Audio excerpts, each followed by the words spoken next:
because vintage for generations. Maybe 3 times in a century we get such great vintage. Very proud.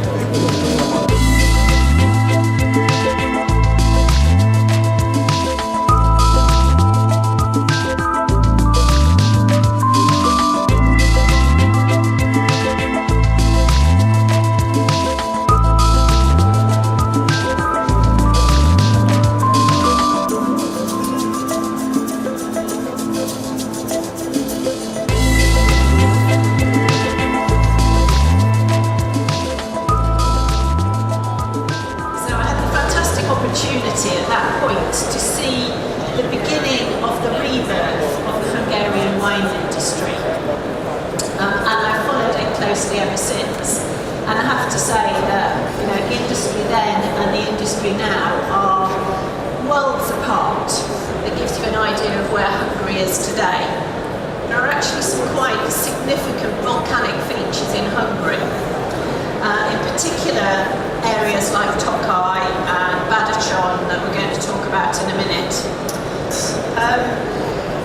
Volcanism played a significant role across the Carpathian Basin, which is very much where Hungary is. So there were what are described as large stratovolcanoes. If there are any geologists in the audience, you can perhaps explain it better than me. They kind of shaped the landscape across the whole of Hungary. And that's probably part of the reason why you have so many hot springs and thermal spas and so on around in Hungary, because actually the heat of the Earth's magma is quite close to the surface. I do think that underlying fundamental structure of the Earth under Hungary does give its wine something that's unique and not really found anywhere else in the world. So I thought I'd start off with just a little picture of Arpad, who led the Mongolian hordes down into the Great Plains of Hungary and founded the nation over 1100 years ago. Basically, the wine regions have been, there are 22 wine regions, but they've been divided up into sort of 6 bigger areas. Tokaj up at the top, down into Eger and Matra on the sort of northern mountains, the Zemplén Mountains, down into the Buk Mountains. In the centre over Balaton, you've got the largest freshwater lake in Central Europe, and that has an influence there.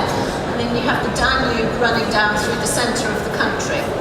It is a landlocked nation, so there isn't really any particular maritime influence on the climate.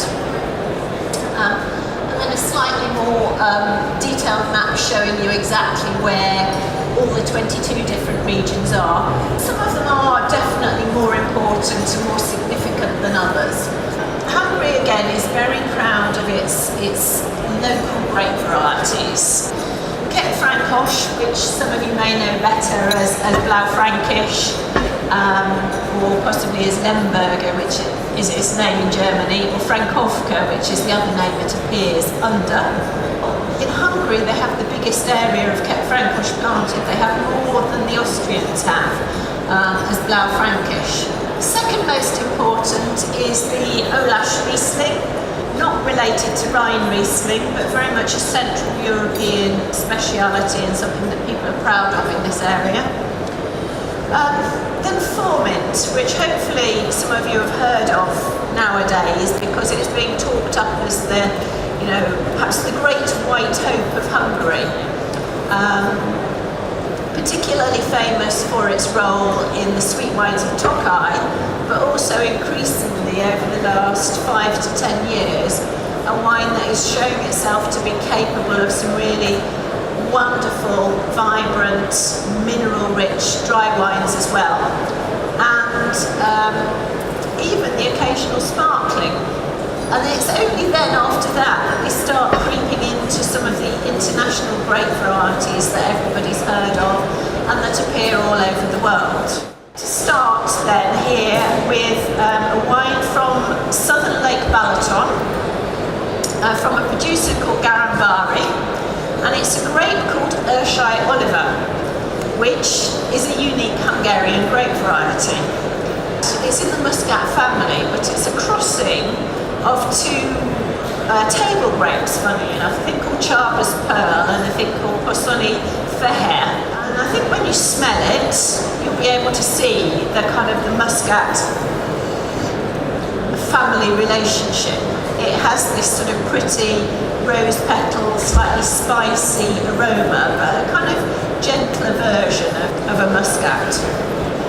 Wenzel Garamvari, who owns this winery, used to work for one of the big sparkling wine producers when it was state-owned. And in 1990, he decided that it was time he actually started investing in his own vineyards.